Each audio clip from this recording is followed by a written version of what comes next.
2005년 8월 14일 오전 9시 헬리오스 항공 소속의 헬리오스 522편이 키프로스 공화국을 출발하여 아테네를 지나 체코 프라하 공항으로 가기 위해 이륙한다.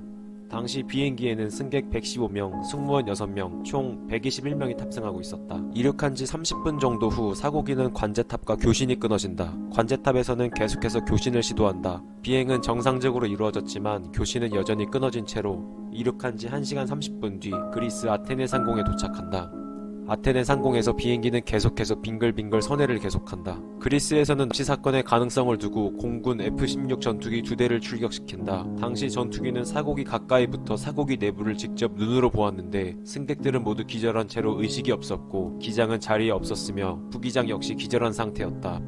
그중 산소 마스크를 쓴 남성 한 명이 조종실로 들어와 조종대를 이것저것 만진 후 갑자기 한다는 수신호를 전투기에 보낸 뒤 아테네 근처 공터에 간다. 탑승객 121명 모두다. 사고 직후 모두들 특권으로 추정한다. 조종사들을 포함한 모든 승객들이 기절을 했고 오직 한 명만이 산소 마스크를 한 채 마지막에 한다는 수신호를 보냈다는 점에서 이외에는 딱히 설명할 길이 없었기 때문이었다. 사고 1년 3개월 뒤인 2006년 11월 그리스 사고조사위원회에서는 헬리오스 522편 사고에 대한 최종 사고조사 보고서를 발표한다.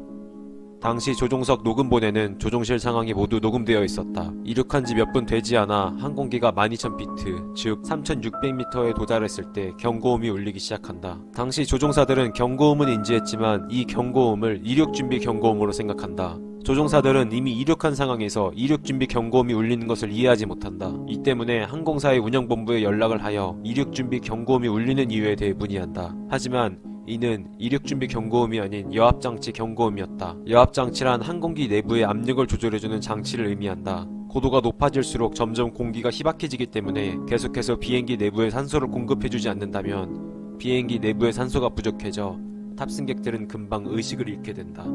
Cloud 66, Cleveland, out of here.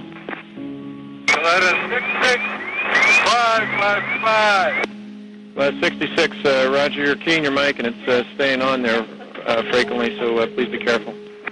Cloud 66, declaring an emergency. Sir, he's declaring an emergency with his flight controls. Affirmative. Yes, sir, he said affirmative on that. All right, Cloud 66, Roger, what are your intentions? Request vectors Ypsilanti. Sir, he's looking for vectors. All right, Cloud 66, understand an emergency. You want a vector to Cincinnati, is that correct? Negative. Vectors Ypsilanti. Ypsilanti. Cloud 66, are you able to maintain altitude? What assistance can I give you other than that vector?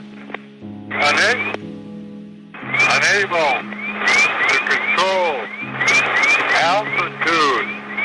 Unable to control airspeed. Unable to control heading. Alert. 66. And that everything A-OK. 비행기가 비행을 보통 4만 피트로 나는 것이 보통인데 4만 피트에서 산소 공급이 이루어지지 않는다면 15초에서 20초 사이에 사람은 의식을 잃게 된다. 경고음이 울린 후에도 계속해서 비행기는 상승을 하고 있었으므로 비행기 내부의 사람들은 따로 산소 공급이 이루어지지 않았다면 약 5분 이내에 의식을 잃었을 것이다. 보통 이 여압장치는 자동 모드로 설정되어 있기 때문에 당시 조종사들은 여압장치가 작동되지 않는 상태라는 것을 인식하지 못한 것으로 보인다.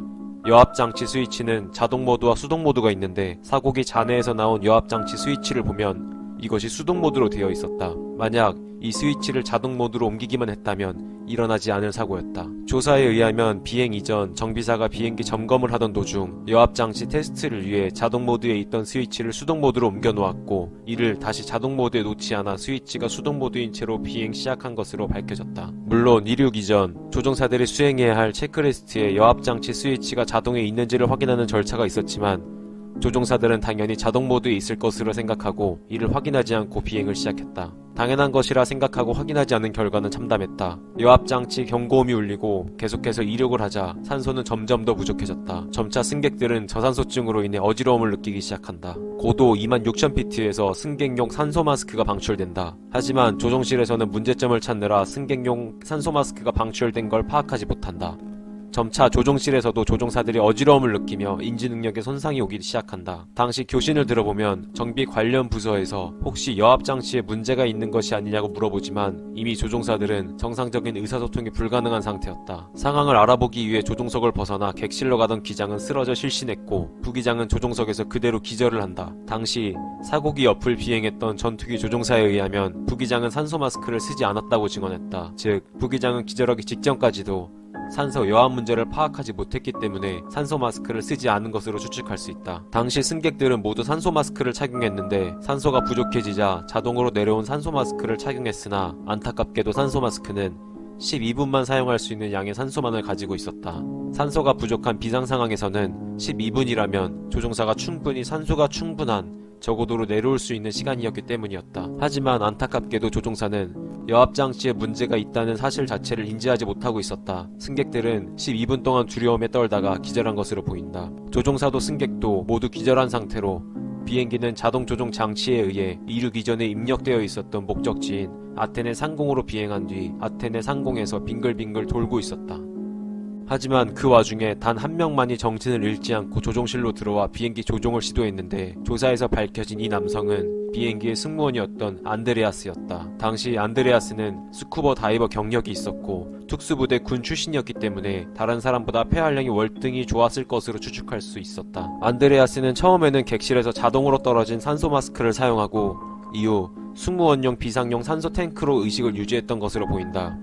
안드레아스는 조종석에 들어와 비행기를 조종하려 했지만 교신 주파수도 잡지 못했고 조종 역시 할 줄 몰랐다. 산소 탱크 마스크 부분에서 안드레아스가 아닌 조종사의 DNA가 검출되었는데 아마 안드레아스는 조종사에게 산소 마스크를 씌워 기장과 부기장을 깨우려고 필사적으로 노력한 것으로 보인다. 하지만 그 역시 실패했다. 마지막으로 안드레아스는 옆에서 날고 있는 전투기에게 연료가 다 떨어져 고단 수신호를 보낸다. 비행기는 오후 12시 4분 아테네에 위치한 그라마티스코라는 언덕에 좌여부두산다. 이 사고는 그리스에서 발생한 항공사고 중 최악의 사고로 기록되어 있다. 이후 헬리오스 항공은 사고 발생 1년 뒤 부도 처리된다.